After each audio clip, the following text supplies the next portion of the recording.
Hello friends, Joy Rider Fin में आपका स्वागत है। आज देखिए 4 जून को लोकसभा इलेक्शन के रिजल्ट आने थे। रात को 10 बजे हैं। 10 बजे का ये आज तक न्यूज़ चैनल का एकदम लाइव आपको अपडेट है। एनडीए को आ रहा है 291 सीट, जबकि इंडिया गठबंधन को आ रहा है 234 सीट। और सरकार बनाने के लिए जो जादुई आंकड़ा है वो है 272 सीट। तो क्लियर कट आपको दिख रहा है कि इंडिया गठबंधन का इसमें हार हो रहा है और एनडीए गठबंधन सरकार बनाने जा रही है। तो एनडीए गठबंधन सरकार बनाने जा रही है यानी कि मोदी सरकार रिपीट होने आ रही है। बट उसके बावजूद आप अगर स्टॉक मार्केट में देखेंगे तो हाहाकार मच गया आज। बिल्कुल मतलब कई लोगों ने इतना वर्स्ट कंडीशन अपने जीवन में नहीं देखा होगा जितनी खराब आज परफॉर्मेंस स्टॉक मार्केट ने किया, उम्मीद से भी ज़्यादा। तो ऐसा क्यों, चलिए उसको देख लेते हैं। ये इलेक्शन कमीशन ऑफ इंडिया की साइट पे हम सीधे चलते हैं। यहाँ पे पार्लियामेंट्री कॉन्स्टिट्यूंसी जो है उसके रिजल्ट यहाँ पे आप देख सकते हैं। आप यहाँ पे पार्टी वाइज दिखाएगा, वहाँ पे ठीक है, वहाँ पे जो गठबंधन है, गठबंधन के हिसाब से चल रहा था कि एनडीए जो है 290 पार जाता हुआ दिख रहा है। बट अगर पार्टी वाइज आप जाएंगे ना, तो पार्टी वाइज देखिए यहाँ पे बीजेपी को कितनी सीटें आ रही है। तो बीजेपी को देखिए 203 जीत चुकी है। रात को 10 बजे अभी भी 37 सीट पे इनका लीड चल रहा है। फिर भी टोटल जो है 240 सीट का आंकड़ा बीजेपी छू पा रही है, जबकि सरकार बनाने के लिए चाहिए 272 सीट। तो 272 सीट लाने चाहिए थे, जिसमें बीजेपी अभी भी 32 सीट का इनका मार्जिन रह गया। 32 सीट्स जो है ना, ये इनको कम पड़ गया है खुद अपने बूते पे सरकार बनाने में। यानी कि सहयोगी दलों के ऊपर बीजेपी को निर्भर होना पड़ेगा। अब वो कौन से सहयोगी दल हैं जो मेजोरिटी में इनको सपोर्ट कर रहे हैं? तो ठीक है, जो अगर देखा जाए यहाँ पे इंडियन नेशनल कांग्रेस उनको 99 आता हुआ दिख रहा है। समाजवादी पार्टी बहुत बढ़िया परफॉर्मेंस करते हुए 37 सीट पे जीत रही है। जबकि एआईटीसी देख सकते हैं, तृणमूल कांग्रेस 29 सीट। उसके बाद देख सकते हैं जनता दल यूनाइटेड, ये एक एनडीए का घटक दल है, बड़ा घटक दल, जो कि 12 सीट लेके आ रहा है। तो 32 सीट में 32 सीट जो बीजेपी को ज़रूरत पड़ रही है, वो वहाँ से 12 सीट यहाँ से मैनेज होता हुआ दिख रहा है। ठीक है, तो ये एक बड़ा घटक दल एनडीए का। उसके बाद देखेंगे डीएमके 22। उसके बाद देखेंगे टीडीपी 16 सीट लेकर के आ रही है। ठीक है, तो टीडीपी मतलब चंद्रबाबू नायडू की पार्टी भी 16 एक बड़ा सीट जीत करके ला रही है। एनडीए को सरकार बनाने में एक बहुत बड़ा घटक ये भी होगा। उसके बाद देखेंगे शिवसेना। इसके बाद शिवसेना देखिए, ये एसएचएस, ये जो एकनाथ शिंदे की शिवसेना, वो भी 7 सीट लेके आ रही है। उसके बाद देखेंगे ये लोक जनशक्ति पार्टी, ये 5 सीट लेके आ रही है। तो ये 4 घटक दल जो बीजेपी को सरकार बनाने में मेन रूप से सहयोग कर रहे हैं। उसमें आपको अगर एक बार आप देखें तो ये शिवसेना, ठीक है, जेडीयू 12 सीट लेकर करके। उसके बाद देख सकते हैं ये जो आपका है टीडीपी, ये सबसे बड़ा घटक दल बीजेपी के बाद 16 सीट लेकर के आ रही है। उसके बाद लोक जनशक्ति पार्टी, ये 5 सीट लेकर आ रहे हैं। तो ये 4 दलों का मुख्य रूप से इनके पास सहयोग चाहिए। अगर इसमें से कोई एक दल, 2 दल, बड़ा दल खास करके जो है टीडीपी और जो जेडीयू है, अगर एनडीए गठबंधन से निकल जाता है ना, इंडिया गठबंधन अगर उनको ऑफर करती है और इंडिया गठबंधन के साथ अगर गठजोड़ हो जाती है, तो बीजेपी की सरकार गिर सकती है। यही वो डर है जो शेयर मार्केट को आज बहुत नीचे लेके चला गया। वही देखिए, जब एग्जिट पोल आए थे, एग्जिट पोल में बिल्कुल एकदम क्लियर कट बीजेपी को सीट मिल रहा था। इसलिए एग्जिट पोल के दिन मार्केट एकदम बहुत अच्छा किया। ठीक है, और आज जो है एकदम परफॉर्मेंस काफ़ी नीचे, काफ़ी उम्मीद से भी बहुत ही किसी ने सोचा नहीं था।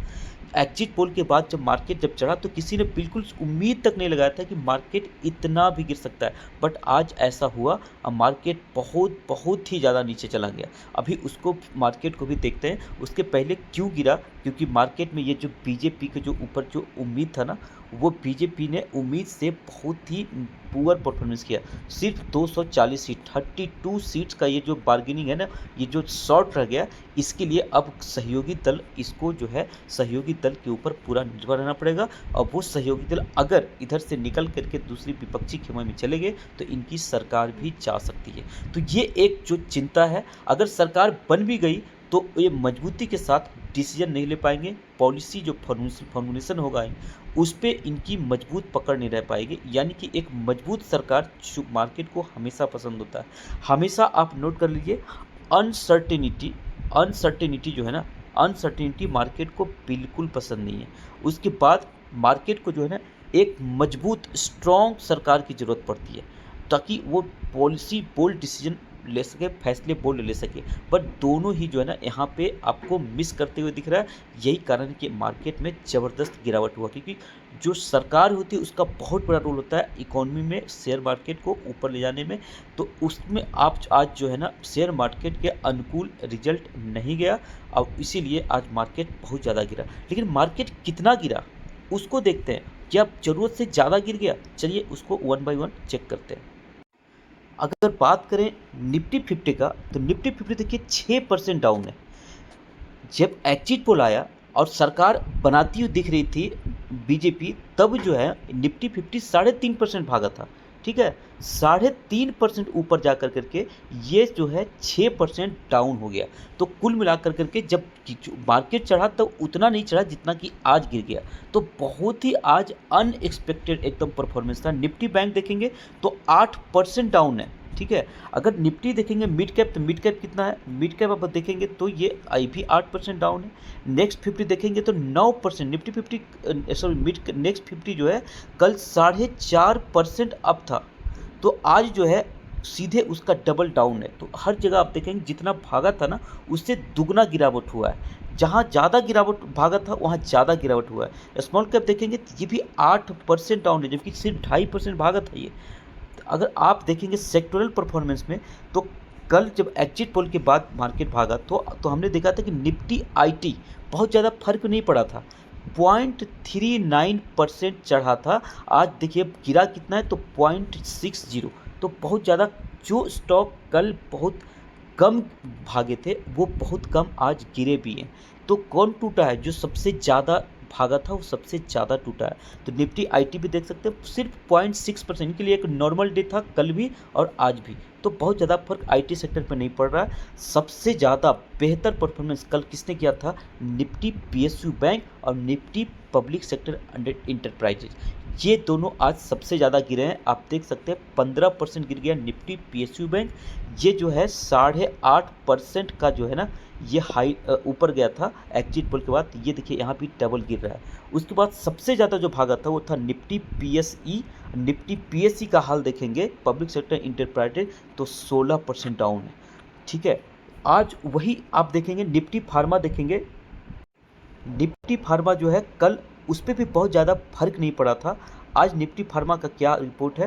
तो निफ्टी फार्मा देखिए आज भी बहुत ज़्यादा फर्क नहीं पड़ा, सिर्फ 1.3% गिरा है। ये तो एक नॉर्मल डे में होता है। अगर एफएमसीजी देखेंगे तो कल बहुत ज़्यादा नहीं गिरा था, आज एफएमसीजी तो पॉजिटिव रिटर्न दे रहा है। इकलौता सेक्टर जो कि आज ग्रीन जोन में दिख रहा है वो है निफ्टी एफएमसीजी। तो आप देखिए, आप इससे क्या अनुमान लग रहा है? अगर आप देखेंगे, अगर निफ्टी जो पीएसयू है सबसे ज़्यादा देखिए बीजेपी जीती तो सबसे ज़्यादा कौन भागा? पीएसयू।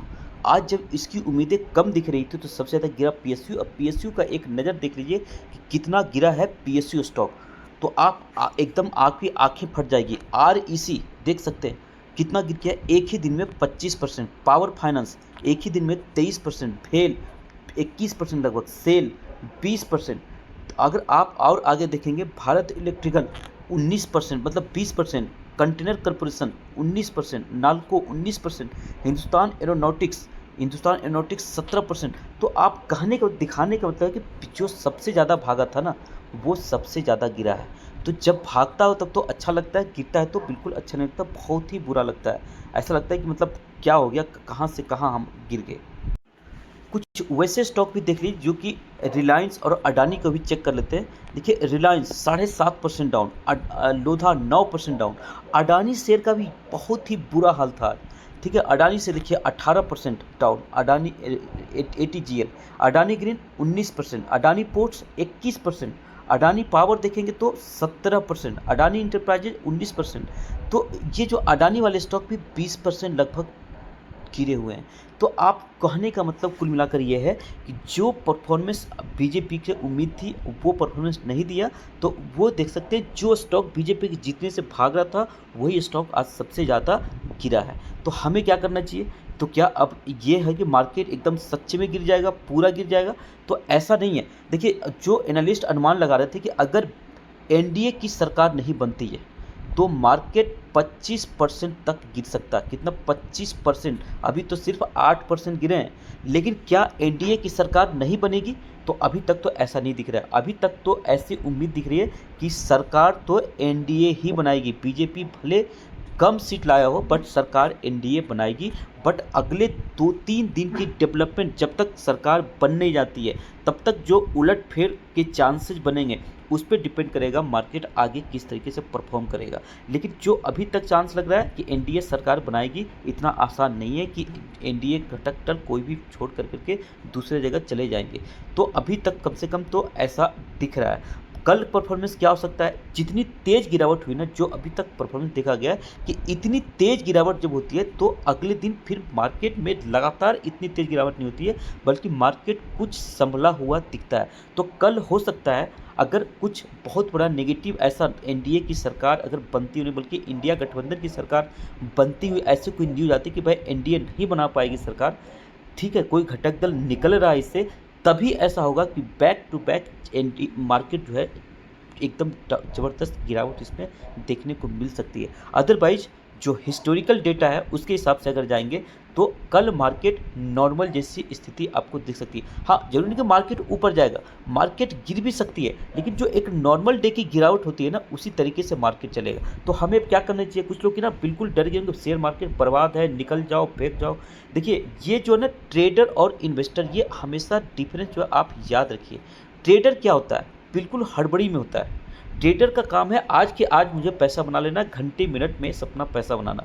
इन्वेस्टर क्या होता है? लॉन्ग टर्म अप्रोच होता है। एक बार पैसा लगाया, रोज की उठा पटक से दूर, बस उसको देखता है एक न्यूज़ की तरह, लेकिन उसके हिसाब से अपना डिसीजन एक दिन 2 दिन के हिसाब से नहीं लेता है। तो आपका लॉन्ग टर्म अप्रोच होना चाहिए। मार्केट ऊपर ऊपर ऊपर जा रहा था, ठीक है, आज मार्केट गिर गया, बट यहाँ पे कुछ देर रुकेगा मार्केट, वापस मार्केट की तरफ ऊपर जाएगा। ऐसा तो है नहीं कि एनडीए की सरकार नहीं बनेगी, इंडिया गठबंधन की भी सरकार बनेगी तो मार्केट एकदम नीचे गया तो नीचे नीचे नीचे ही चला जाएगा, ऊपर आएगा नहीं, ऐसा नहीं होता है। मार्केट हमेशा ये ऊपर नीचे होके चलता है और जो शॉर्ट टर्म में इवेंट होता है उसका इम्पैक्ट आपको देखने को मिलता है।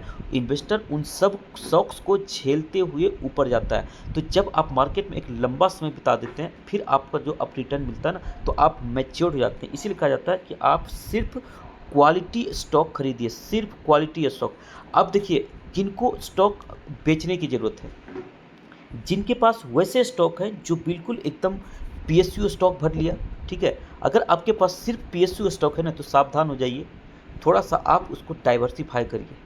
अगर जिनके पास सिर्फ वैसे स्टॉक है जो कि बिल्कुल एकदम मोदी जी के जीतने से ही भागने वाले थे, सिर्फ वही बास्केट में भर लिए हैं, या सिर्फ डिफेंस के स्टॉक है, सिर्फ रेलवे के स्टॉक है, तो उनके लिए टेंशन वाली बात है। उनको थोड़ा सोचना पड़ेगा, अपने जो पोर्टफोलियो उसको डाइवर्सिफाई करना पड़ेगा।